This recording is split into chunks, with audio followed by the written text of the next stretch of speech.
Gepleýär Azatlyk Radiosu. Hormatly dinleýijiler, eferde siz bilen men Hudaýberdi Hally. Para peşkeş bilen baglanyşykly dinleýijimizden gowşun maglumat bilen habarlar gündeligimizi dowam etdirýäris. Türkmenistanlylar sosial ulgamlar arkaly ýurdun dürli künjeklerini ýüz berýän paraxorluk, korrupsiýa ýagdaýlary barasyna Azatlyk Radiosynyň redaksiýasyna maglumatlary ýorlamagyny dowam etdirýärler. Ýakynda Aşybatdaky Türkmen Döwlet Ulug we Aragatnyşyk institutunyň talipleriniň biri bizi bilen habarlaşyp öz okuyan ýokary okuw jaýyna taliplara salynýan mejbur salgyt para dogrusyny gurrun berdi. Atlandyrylmalygyny soran talip her ýyl dürli şäherler üçin öz hasaplaryny ýörüti egin eşik almagy mejbur edilýändiklerini aýdýar. Her ýarym ýyldan talip joşguny we täzil üçin bahasy 20-50 manat aralygyny nakly baslar almaly. Mundan başga 30-50 manada düşýän institututyň emblemasy bolan sport egin eşiklerini hökman suratda alaýmalyp golaýdýar. Türkmen Döwlet Ulug we Aragatnyşyk institutunyň talibi her ýarym ýyldan stipendiýalarynyň 50 manat tutulup mejburi gazetlere abonaçy bolýandyklaryny aýdýar. Şeýle-de ol ýygy-ýygydan geçirilýän tigirli ýörüşler üçin pul toplanýanlygyny gurrun berdi. Velosiped satyn alýar diýip her talipden $100 ýygynadylar. Biz ol velosipedleri göremizogam. Her ýyl velosipedler bejermeli diýip 50-100 manat aralygyna ýene-de pul bermeli. Iň gülkünç ýeri de biz pul serişdelerini meýletin berýäris. Dekanymyzda hiç hili şikaýetimiz ýok diýip dilhaty ýazdyrýarlar. Meniň alýan stipendiýam 685 manat.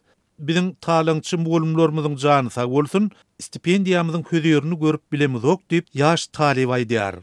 Yeri gelende bellesek, Türkmen Döwlet Ulug we Aragatnyşyk institutunyň talibiniň ýokarda beýan edýän ýagdaýlaryny, gurrungy gidýän ýokary okuw jaýynyň ýolbaşçylaryny ne tasdiklatmak, ne de inkar etmek başartdy. Galy bersede talipleriň stipendiýalarynyň mejburi ýagdaýda pul serişdeleriniň tutulup galynýanlygy barada maglumatlar geljek okuw ýylynyň başlap stipendiýalaryň asla ýatyryljakdygy baradaky gurrungy gawat geldi. Azatlyk Radiosyny ýokary okuw jaýlaryny ýüz berýänligi aýdylýan paraxorluk bilen birlikde kanun goraýjy idaralardaky, hususan polisiýanyň ýol gözegçilik gulluganyň işgärleriniň arasyndaky korrupsiýa ýagdaýlary barada maglumatlar gelip gowşýar. Liwap welaýatynyň darganaty etrawynyň ýaşaýjysynyň biri Sewitdäki polisiýanyň ýol gözegçilik gulluganyň ýolbaşçylary bilen birlikde adaty işgärleriniň arasyna ýaýran korrupsiýa barada maglumat uratdy.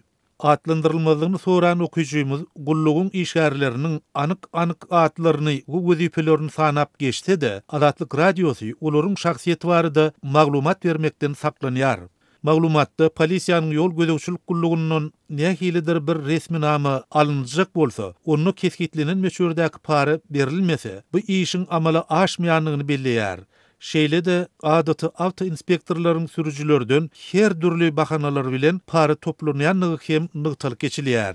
Şol wagtyň özünde bu maglumatlar barada hem Sewitiň degişli ýolbaşçylarynyň kommentariýa almak başartmady.